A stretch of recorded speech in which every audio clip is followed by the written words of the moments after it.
Good day and welcome back to another Dbz Dokkan battle video. In this video we are going to be taking a look at how the INT Super Saiyan 3 Bardock unit does in the Super Activation Max Cell Max event. So basically, to cut a long story short, the Cell Max event, as my usual disclaimer goes, is an event that is best taken on by units that have high levels of damage reduction, evasion, or guard, or a combination of two of the three, or even all three.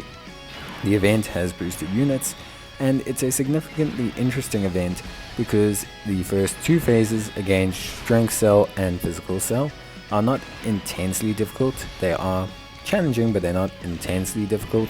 And so what happens here is that the stage doesn't really give you enough time to truly kind of combat or battle that premise of being able to build up or stack up or do significant amounts of build up. So yeah, I would say personally speaking that there is obviously a challenge in terms of that, but yeah, the big thing here is, in terms of Bardock, is how can he handle the final phase and how can he handle the physical phase. Because for Bardock, it's actually a challenge, the physical phase, because of two reasons. One, he has type disadvantage, and two, Bardock gains an incredibly huge amount of his defense on super. So if Bardock does not super, Bardock is actually going to be sitting in a situation where he'll take quite a bit of damage from the physical cells. So just something kind of wanted to showcase. And I think Bardock, one thing he does have, at least for the INT cell max phase, or sorry, the tech cell max phase, is type advantage. And in the tech phase, he doesn't face any distinct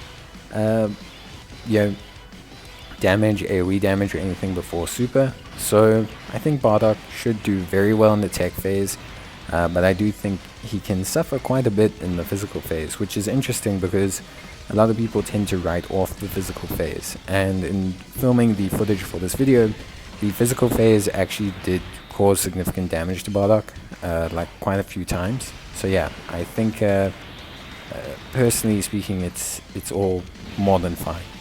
So yeah, obviously I think the one big benefit of Bardock is that he has that type advantage.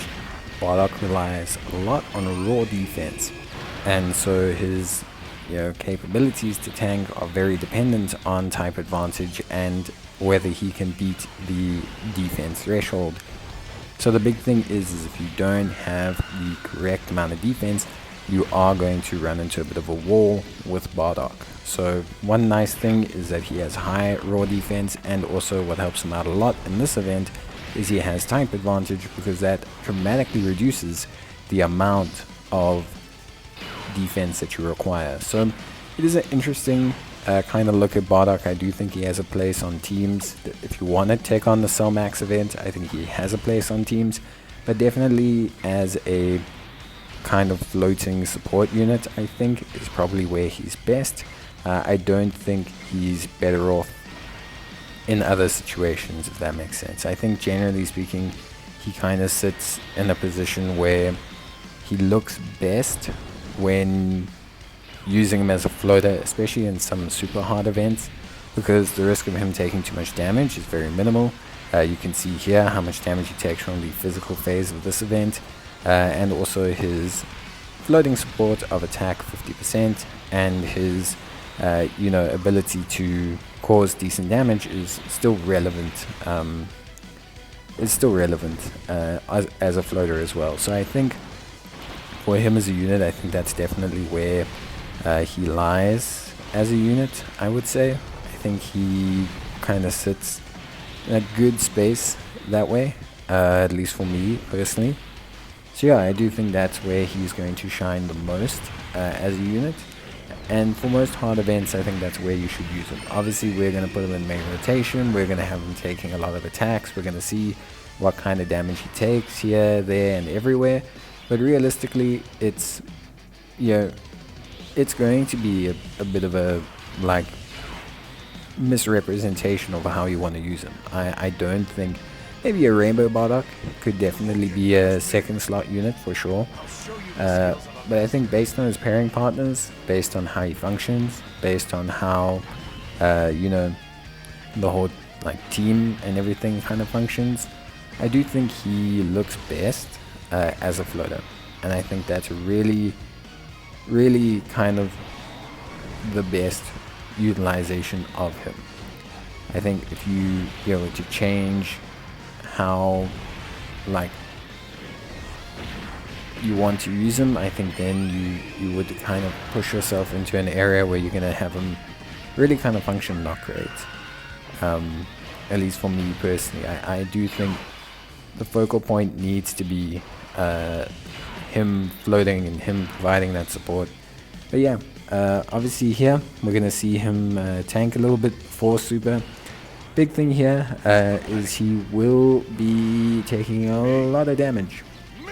So he's going to be taking quite a significant amount of damage because he's going to take a super.